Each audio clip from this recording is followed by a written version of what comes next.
ये समय की कदर करनी है। हर वक्त भगवान को याद करने का मुहावरा डालना चाहिए। इससे सहज में ही भगवान मिल जाते हैं। भगवान ने कहा है कि अनंतेता सत्संग योमांग स्मृति नित्य तस्यां सुलभ पार्थ नित्य युक्त ऐसे योगी न। गीता अध्याय 8 श्लोक 14 में भगवान कहते हैं कि अनन मन से या अनन मन हुआ पुरुष निरंतर मेरा स्मरण करता है, मुझको याद रखता है, उसके लिए, उस नित्य निरंतर स्मरण करने वाले योगी भक्त के लिए मैं सुलभ हूँ, यानी सहज में प्राप्त हो जाता हूँ। उसको कोई परिश्रम करना नहीं पड़ता। जिस काम के बीच में कोई परिश्रम नहीं, कोई पैसे खर्च नहीं और समय सार्थक हो जाता है, उस काम में अपना समय बिताना बुद्धिमत्ता है, नहीं तो मूर्खता है। ये मनुष्य का जीवन आपको ऐश आराम और भोगों के लिए नहीं मिला है, किंतु जो मूर्ख इस काम में अपने समय को व्यर्थ गंवाता है, उसके लिए तुलसीदास जी कहते हैं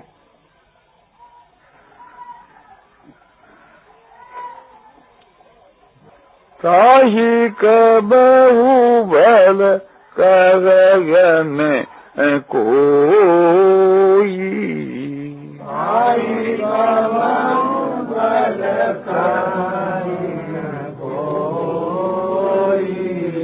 गुंजा गहे परस मणि खोई,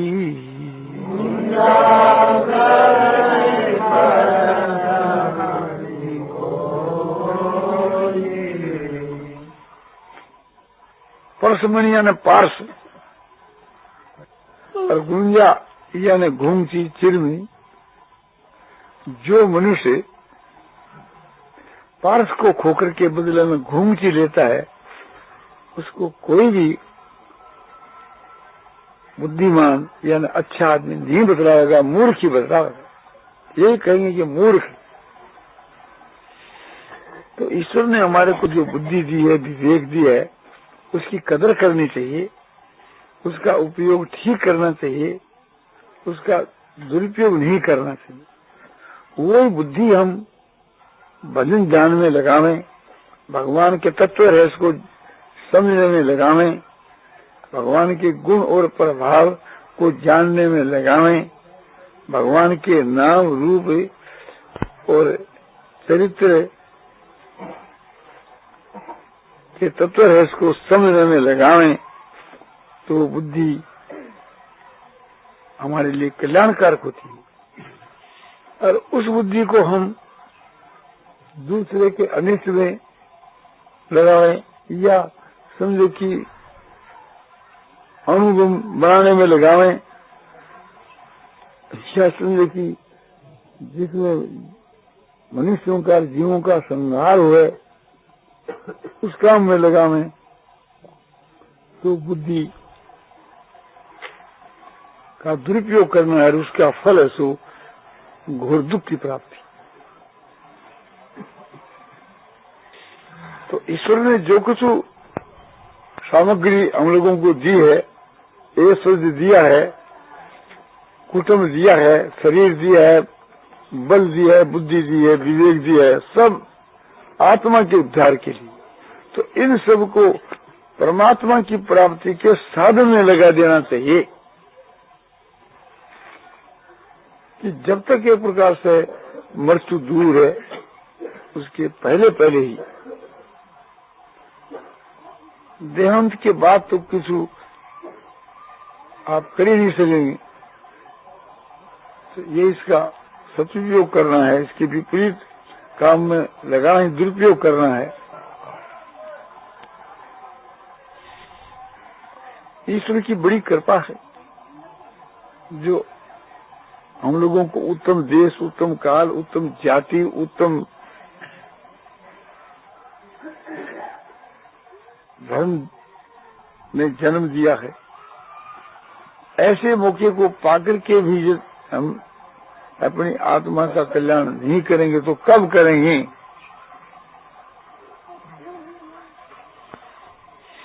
वही बुद्धिमान आदमी है जो अपने द्वारा अपने आप का हित करता है, हर वही मूर्ख है जो अपने आप का पतन करता है। इसीलिए भगवान कहते हैं कि उद्धरेत आत्मान आत्मनः, उद्धरेत आत्मा के द्वारा आत्मा का उद्धार करना चाहिए, अपने आप के द्वारा अपने आप का उद्धार करना चाहिए। उद्धार करना क्या है? तो जिस बात को आप उत्तम समझो उसका तो पालन करना, और जिस बात को आप खराब समझो उसका त्याग करना, यही अपनी आत्मा के द्वारा अपनी आत्मा का उद्धार करना है। उन्हें आत्मान अवसाद, ये आत्मा का जो सो अपने आप का अपने द्वारा पतन नहीं करना चाहिए। पतन करना क्या है? जिसको हम बुरा काम समझते हैं और समझ करके भी उसको छोड़ते नहीं, और निद्रा है, आलस है, प्रमाद है, इसको भी हम नहीं छोड़ते, और दुर्गुण है, दुराचार है, पाप कर्म है, उसको भी हम नहीं छोड़ते, हमारे में जो दुर्व्यसन है इनको भी नहीं छोड़ते। ये अपने आप का अपने आप के द्वारा पतन है। और अपने आप का पतन क्या है कि परमात्मा की प्राप्ति का जो साधन है उसका हम संपादन नहीं करते, और आलस और मूर्खता के वश है उसके विपरीत काम करते हैं। ये अपने आप का अपने आप के द्वारा पतन है। इस विषय के वहाँ मन, बुद्धि और इंद्रिया और तुम्हारा स्वभाव, ये इसके वहाँ निमित्त है। मन, बुद्धि और इंद्रिया जिसके बस में है, जीते हुए है, उनके तो वे मित्र के समान काम करते हैं, और जिनके जीते हुए नहीं है उनके वे शत्रु के समान तो बरतते हैं, शत्रु के समान काम करते हैं। तो इन सब को अपने बस में करना चाहिए, अनुकूल बनाना चाहिए, और संसार के पदार्थों से, भोगों से हटा करके परमात्मा की तरफ लगाना चाहिए। संसार के बीच के वहाँ वैराग करना चाहिए, और फिर इससे उपरम होकर के परमात्मा में अपने मन, बुद्धि और इंद्रियों को लगा देना चाहिए। ये सबसे बढ़कर उत्तम मार्ग है, और इसीलिए ईश्वर ने आपको विवेक और बुद्धि ये सब दिए हैं, उनका उपयोग ठीक करना चाहिए, जो आगे जाकर के आपको पश्चाताप करना नहीं पड़े। और इन सब साधनों को पाकर के भी उस परमात्मा की प्राप्ति से आप वंचित रहते हैं, तो अच्छे पुरुष आपको कह सकते हैं कि आपको धिक्कार है, आपके जन्म को धिक्कार है। और आपके लिए ये बहुत ही अफसोस की बात है, दुख की बात है, लज्जा की बात है और भय की बात है। और आगे जाकर के पश्चाताप करने पर भी कोई कार्य की सिद्धि नहीं होगी। जब काम बीत जाएगा फिर क्या होना है? अब पछताया क्या बने जब चिड़िया चुग गई खेत। तो ये बात चली थी कि भी ये जीव यानी मैं कौन हूँ। तो ये शरीर के माँ जो सुख दुख का जो भोगने वाला जो चेतन दृष्टि चेतन है, ये जीवात्मा है। और कहाँ से आया कि 84 लाख योनियों में भ्रमण करता करता इस मनुष्य शरीर में भगवान की कृपा से आया है। क्यों आया है? कि अपने आत्मा के कल्याण के लिए। और करता क्या है कि समझो कि अपने समय को नष्ट करता है, मिट्टी में मिलाता है और अपने नरक में जाने का मार्ग बनाता है, काम क्रोध के वशीभूत होकर के। त्रिविधं नरके छेदं द्वारं नाशनमात्मनः काम क्रोध तथा लोभ तस्मात् एतत्त्रियं त्यजेत्। काम क्रोध और लोभ ये तीन साक्षात नरक के द्वार हैं, आत्मा का पतन करने वाले हैं। इसलिए अर्जुन तुम इनके वश में मत हो, अतः इन तीनों का तुम त्याग कर दो। ये नरक के द्वार है, नरक में ले जाने वाले हैं और आत्मा का पतन करने वाले हैं। इन तीनों का त्याग करके और आत्मा के कल्याण के लिए तुम उत्तम आचरण करो। आत्मा की प्राप्ति के लिए अपना समय साधन में लगाओ, जिससे तुम्हारे को परम गति की प्राप्ति होए। काम जो है ये व्यभिचार के द्वारा नरक में ले जाता है। क्रोध जो है दूसरा तो अनिष्ट करने रूप जो पाप है उसके द्वारा नरक में ले जाता है। और लोभ जो है झूठ कपट चोरी बेईमानी दगाबाजी के द्वारा जो है सो नरक में ले जाता है। इसलिए तीनों एक प्रकार से त्यागने के योग हैं। भगवान कहते हैं सकनोति यशो ढूं प्राक शरीर विमोक्षणात् काम क्रोध भंग वेगम सयुक्त सुखी नर। शरीर विमोक्षणात् प्राक मानव शरीर से छूटने के पहले पहले जो मनुष्य काम और क्रोध के वेग को जीत लेता है, सहन कर लेता है, वही मनुष्य सुखी है और वही योगी है। मनुष्य के शरीर को पाकर के यदि काम क्रोध को हमने नहीं जीता तो अन्य योनियों में तो ये काम होना संभव ही नहीं है। मनुष्य का शरीर ही आत्मा के उद्धार के लिए है, दूसरी सभी योनियां भोग योनियां है। ये मनुष्य का शरीर तुम्हारे हाथ से चला जाएगा, उसके बाद में न मालूम तुम किस योनि में जाओगे। किसी भी योनि में आप जाएं, वहां आपके कार्य की सिद्धि नहीं हो सकती, यानी आपकी आत्मा का उद्धार नहीं हो सकता। ये जो आप विचार करो कि मेरे मरने के बाद मेरे जो भाई हैं या मेरा लड़का है या मेरी स्त्री है, ये जो मेरे उत्तराधिकारी हैं, ये मेरी आत्मा का कल्याण कर देंगे, तो ये तुम्हारी समझ जैसो गलत है।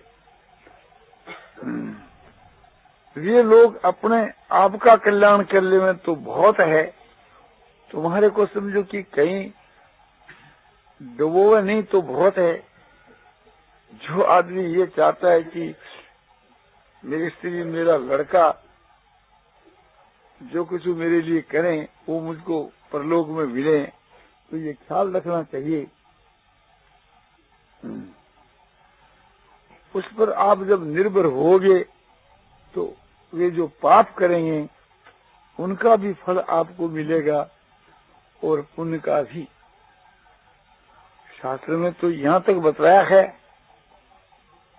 कि स्त्री का जो पाप है आधा पाप उसका पति भोगता है, लड़के का पाप जो उसके माता पिता भोगते हैं, शिष्य का जो पाप है वो गुरु भोगता है, यानी दोनों मिलकर के ही भोगते हैं, क्योंकि वे शासक हैं। लड़के जो पाप करते हैं उसका जो अभिभावक है शासक है और उसको रोकता नहीं है, तो वो भी साथ के माँ पाप का भागी है। जैसे चोर चोरी करता है और उसके माता पिता उसको मना नहीं करते, तो एक उसे कष्ट को उसके माता पिता को भी एक दिन भोगना होगा, क्योंकि वे चोर के साथी। ये भी ख्याल करना चाहिए कि स्त्री पति के पाप को नहीं भोगती। पति जब पाप करता है तो स्त्री उसको नहीं भोगती। क्यों नहीं भोगती? कि स्त्री तो उस परतंत्र है, उसके अधीन होकर के रहती है। इसी प्रकार से लड़के भी माता पिता के पाप को नहीं भोगते, वे भी ऐसो माता पिता के अधीन है। तो जो अधीन होकर के रहता है वो पाप का भागी नहीं होता। मालिक जो है वो पाप का भागी होता है, गुमास्ता नहीं। जो राजा होकर के प्रजा का ठीक शासन नहीं करता तो प्रजा जो पाप करती है उसका अंश राजा को भी भोगना पड़ता है, किंतु राजा जो पाप करता है उसका अंश प्रजा नहीं भोगती, क्योंकि प्रजा अधीन है उस राजा की, उसकी कोई बस की बात नहीं। तो जो मालिक है वो पाप का भागी होता है, पाप का कुछ अंश भोगता है, और जो उसके अधीन होकर रहने वाले हैं वे अपने मालिक के पाप को नहीं भोगते। इसलिए अधीन होकर रहने में ही लाभ है। भगवान के अधीन होकर रहना सबसे बढ़कर के है। महात्माओं के अनुकूल होकर के रहना ये भी अच्छी बात है, और धर्म के अनुकूल चलना बहुत ही अच्छी बात है, किंतु अपने अधीन होकर दूसरों को रखना ये अच्छी बात नहीं। हम पशुओं को बांध करके रखते हैं तो ये एक प्रकार से ठीक नहीं, और हम किसी के अधीन होकर के रहें वो हमारे हित की बात है। तो इन सब बातों को ख्याल में रख करके अपना जो जीवन है उसको सार्थक करना चाहिए, अपने समय को सार्थक करना चाहिए, समय का दुरुपयोग कभी नहीं करना चाहिए। शास्त्र के विपरीत काम के में समय को लगाना ये समय का दुरुपयोग करना है। तो शास्त्र के विपरीत मन को, तन को, धन को, रुपयों को, समय को कभी नहीं लगाना चाहिए, किंचित मात्र भी नहीं लगाना चाहिए। यही बुद्धिमत्ता है। तो इस प्रकार से जो मनुष्य अपने बुद्धि से काम लेता है वही बुद्धिमान समझा जाता है, और अपने बुद्धि का जो दुरुपयोग करता है वो मूर्ख समझा जाता है। नारायण नारायण नारायण नारायण नारायण नारायण श्रीमन्नारायण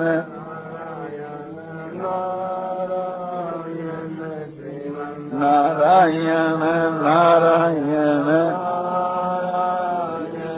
श्रीमन्नारायण नारायण नारायण नारायण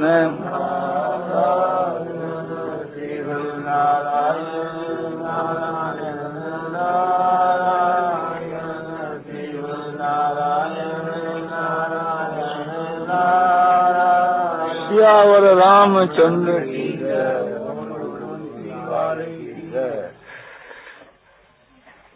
शास्त्र और महात्मा लोग हमको समझो कि बार बार चिताते रहते हैं। जैसे कमकस जो घोड़ा है उसको कोड़ा मार मार करके और सारथी उसको चिताता रहता है, इसी प्रकार से थी समझो कि संत जन हम लोगों को चिताते रहते हैं। कबीरदास जी कहते हैं कि कबीरा नौबत आपनी दिन दस लेओ बजाय, यह पुर पट्टन यह गली बहुरी ने देखो आए। हे कबीर, ये 10 दिन की नौबत चाहे जैसे बजा लो, फिर तो ये पुर और पट्टन ये गली कभी आकर के नहीं देखोगे। दो बातन को भूल मत जो चाहत कल्याण, नारायण एक मोज को दूजे श्री भगवान।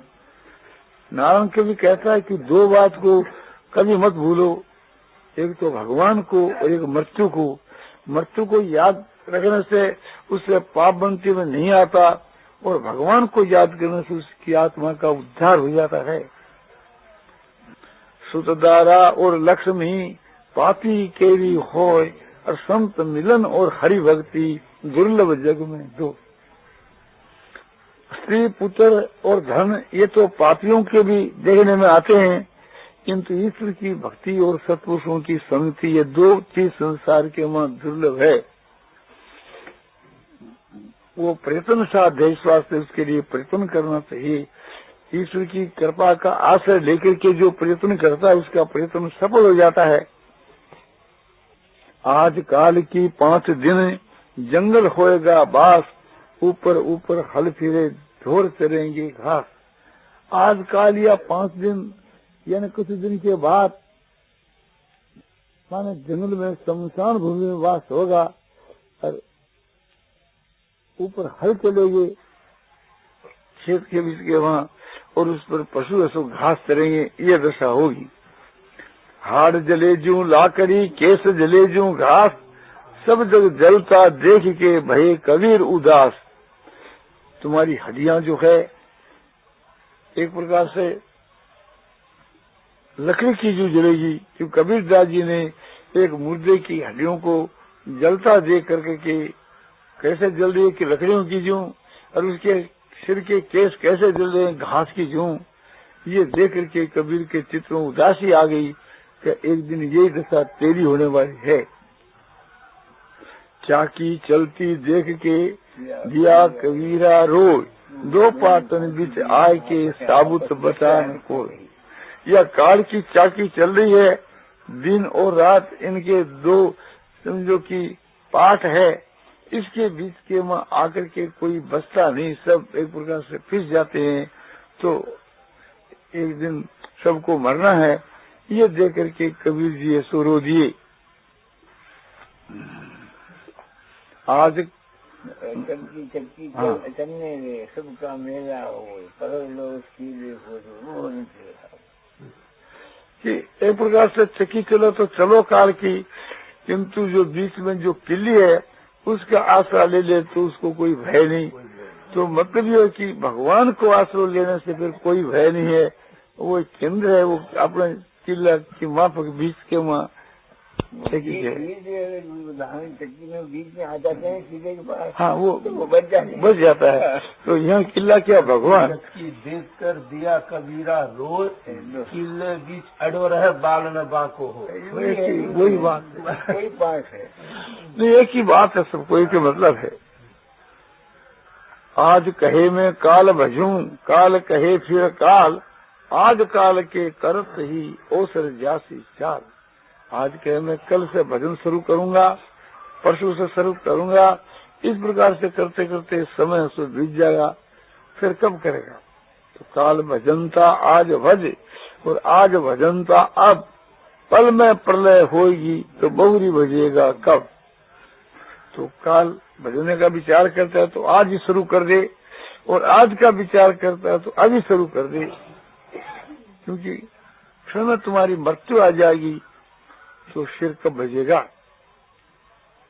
केशव केशव कूकिए न कूकिए अषाढ़, और रात दिवस के कूकते कबू तो सुने पुकार। हे केशव हे केशव हे केशव, समझो पुकार लगाते ही रहो, और रात दिन पुकार लगाने पर कभी केशव सुने ही सुने, जरूर सुनेंगे, ऐसा विश्वास करना चाहिए। और आषाढ़ जो संसार है उसके लिए रोना व्यर्थ है, कि पुत्र के लिए, धन के लिए, अपने शरीर के लिए, मकान के लिए, इत्यादि पदार्थों के लिए रोना सो मूर्खता है। हम बोलते नहीं है के पहले रहे। हाँ, राम राम रटते रहो जब लग घट में प्राण, कबू तो दीन दयाल के भनक पड़ेगी काम। तो राम राम रटते रहो जब लग, माने जब तक शरीर में प्राण है तब तक, कभी तो भगवान के कानों में वो भनक जो है, तुम्हारी आवाज जो है सो पड़ेगी। इन सब बातों को ख्याल करके हमको सावधान होना चाहिए। ये संतों की चेतावनी है। संत महात्मा हम लोगों को चिताते आए हैं, चिता रहे हैं।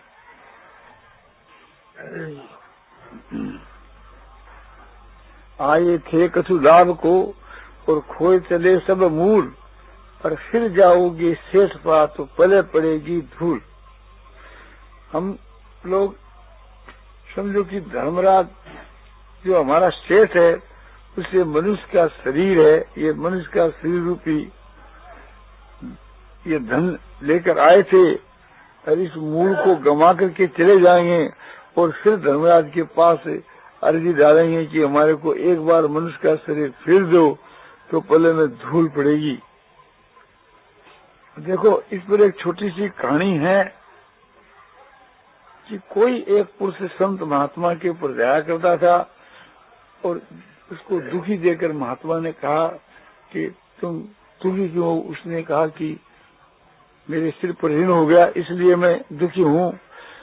तो महात्मा ने कहा कि मैं तुम्हारे को पार्स दे दूं तो तुम्हारा दुख दूर हो सकता है। बोले पार्स तो आप मुझको एक दिन के लिए भी दे दो तो मैं मालो माल हो सकता हूँ। तो महात्मा ने वो पार्स दे दिया। बोला 1 महीने तक तुम्हारे पास ये पार्स रहेगा। और उसने आकर क्या किया कि लो खरीद किया, और महीना बीत गया तो पार्स अपने आप गायब हो गया। अब देखता है तो पार्स नहीं है, किसी को विचार करता है तो महीना बीत गया। अब फिर अपने महाराज के पास जाता है और दुखी चित्त से उदास होकर बैठता है। महात्मा ने पूछा क्यों भाई अब उदासी क्यों? बोले महाराज आपने तो बड़ी भारी कृपा की थी, किंतु मैं 1 महीने तक लोही खरीदता रहा। अरे बोले मूर्ख, लो क्यों खरीदा? अरे खरीदा तो एक प्रकार से हाथ का हाथ, तो इसके पार्स के क्यों नहीं लगा दिया तो बेड़ा पार हो जाता। लोग बहुत आया ये महाराज 1 बार दे दो। ये बोले वह पानी मुल्तान गया तेरे फिर पास नहीं आए, अब वो फिर नहीं मिल सकता। तो यहाँ एक प्रकार से थी महात्मा कौन है कि धर्मराज, और हम रोज रोज उसके पास में जाते हैं, ये जिज्ञासु है। और उसने पार्स क्या दिया कि मनुष्य का शरीर, इस मनुष्य के शरीर को दिया था कि तुम रात दिन सोना बनाते रहो, तुम्हारा दरिद्र भाग जाएगा। हम इस मनुष्य के शरीर को पाकर के समझो कि लोक का संग्रह किया, यानी पाप का संग्रह किया, कर्म करते रहे। कर्म एक प्रकार से थी ये पाप का संग्रह है। और इसको उसी वक्त हम भगवान के समर्पण कर देते तो एक प्रकार से वो हमारे सब कर्म तो सोना बन जाता। पुण्य कर्म है वो तो सोना बन ही जाता, और पाप का हमारे को भोग नहीं करना पड़ता, भगवान क्षमा कर देते। किंतु उस रास्ते से नहीं चल करके हम उल्टे रास्ते चले, उसका ये परिणाम है। तो हम लोगों को सावधान होकर के और जो कुछ करें भगवान के समर्पण कर देना चाहिए। और समझो ये समझना चाहिए कि ये सब कुछ भगवान के हैं और मैं भगवान का हूँ, मेरे भगवान हैं। मैं जो कुछ करता हूँ भगवान के हुक्म से करता हूँ, भगवान के लिए करता हूँ। बस इस प्रकार समझ करके जो कुछ कर्म करना भगवान के लिए करना चाहिए, अपने लिए नहीं। तो ये बड़ा सुगम मार्ग है और सहज में भगवान की प्राप्ति इससे हो जाती है। हर वक्त भगवान का ही समझो कि उसके ध्यान रहता है। तो इस प्रकार से थी भगवान की शरण होकर के और भगवान को याद रखते हुए और भगवान की स्तुति प्रार्थना करते हुए अपने समय को बिताना चाहिए। ये सबसे बढ़कर बात है। नारायण नारायण नारायण श्रीमन नारायण नारायण श्रीमन नारायण नारायण श्रीमन नारायण नारायण। श्यावर रामचंद्र की जय। मोर मुकुट बंसी वाले की जय।